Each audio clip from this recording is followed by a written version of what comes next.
Hello, everyone. Welcome to the Newsbrowse News broadcast. According to Liberty Times, the British military reported that a cargo ship sailing on a newly established UN-approved shipping route through the Strait of Hormuz was struck by a projectile on June 25th.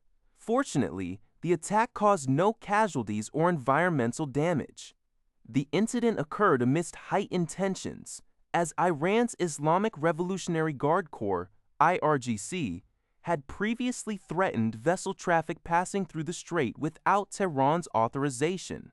The new shipping route, co-designed by Oman and the UN's International Maritime Organization, runs close to the Omani coast to bypass mined areas in the Central Corridor.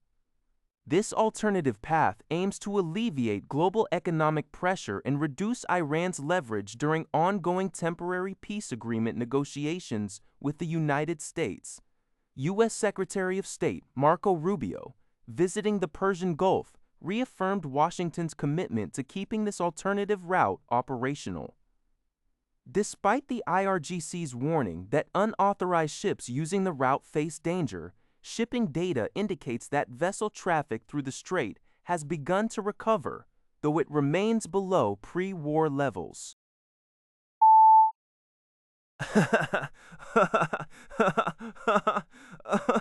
According to a report by Sing Tao, a devastating heat wave has swept across large parts of Europe, leading to an estimated 220 winters excess deaths in Spain over a 4-day period from Sunday to Wednesday. This figure represents a significant increase compared to the 98 excess deaths recorded during the same timeframe last year, which was already one of the hottest summers on record for the country. Spain is currently at the forefront of climate change. On Monday and Tuesday, mainland Spain experienced its highest daily average temperatures for June since 1950, reaching 28 degrees Celsius and 28.17 degrees Celsius, respectively. Additionally, nighttime temperatures hit historic June lows, hovering around 20 degrees Celsius. These so-called tropical nights have severely disrupted sleep and posed critical public health risks. The extreme heat even triggered red alerts in northern regions like Cantabria and the Basque Country, where temperatures soared past 40 degrees Celsius. Although most alerts were lifted by Thursday, the extreme weather underscores the growing threat of rising global temperatures.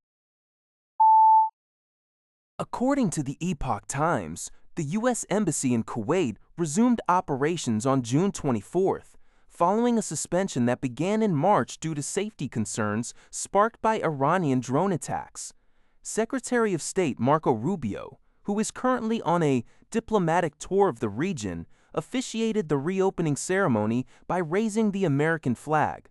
During his visit, Rubio underscored Kuwait's status as a critical partner in maintaining regional security and stability, and expressed enthusiasm for strengthening bilateral cooperation. The closure had originally occurred after joint military operations by the U.S. and Israel against Iran led to retaliatory strikes. The embassy plans to restore emergency services immediately, with other operations resuming in phases.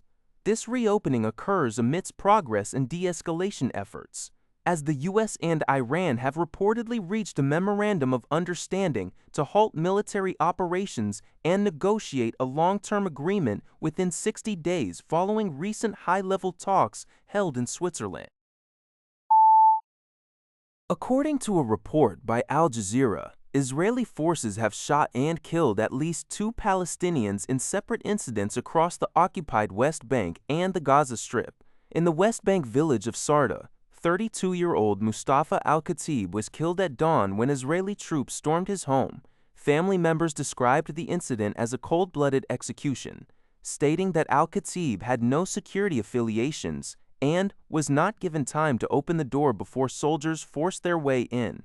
The Israeli military claimed troops fired at an individual throwing objects. Additionally, Israeli settlers reportedly attacked Palestinian homes in nearby Halhul. Meanwhile, in northern Gaza, another Palestinian was shot and killed by Israeli troops in the Al-Atatra area of Beit Lahia, while a separate drone strike wounded 2 people in Gaza City. These latest deaths occur amidst ongoing ceasefire violations, which Gaza's health ministry reports have killed over 1,000 Palestinians since October 2025. In the West Bank, at least 72 Palestinians, including 17 children, have been killed since the beginning of the year as military raids and settler attacks continue to escalate. According to a report by CNBC, Microsoft has announced that it will increase the prices of its Xbox consoles. This decision follows recent price hikes by Apple for its MacBook and iPad lines. Microsoft attributed the move to the rising costs of essential components, specifically noting that memory and storage prices have surged by over 2.5 times and are expected to continue climbing through 2027. The company explained that memory manufacturers are prioritizing high-bandwidth components for artificial intelligence infrastructure, creating a supply strain for other consumer electronics. Under the new pricing, the 512GB Xbox Series S will rise by 100 cents to approximately $507, with 1TB models increasing by $150. The entry-level Xbox Series X will now be priced at roughly $750. Microsoft stated that consoles are traditionally sold at thin margins or at a loss, necessitating these adjustments to mitigate the impact of the current component crisis. Following the announcement, both Microsoft and Apple saw their stock prices decline on Thursday. That's all for this video. Thank you for watching. See you in the next video.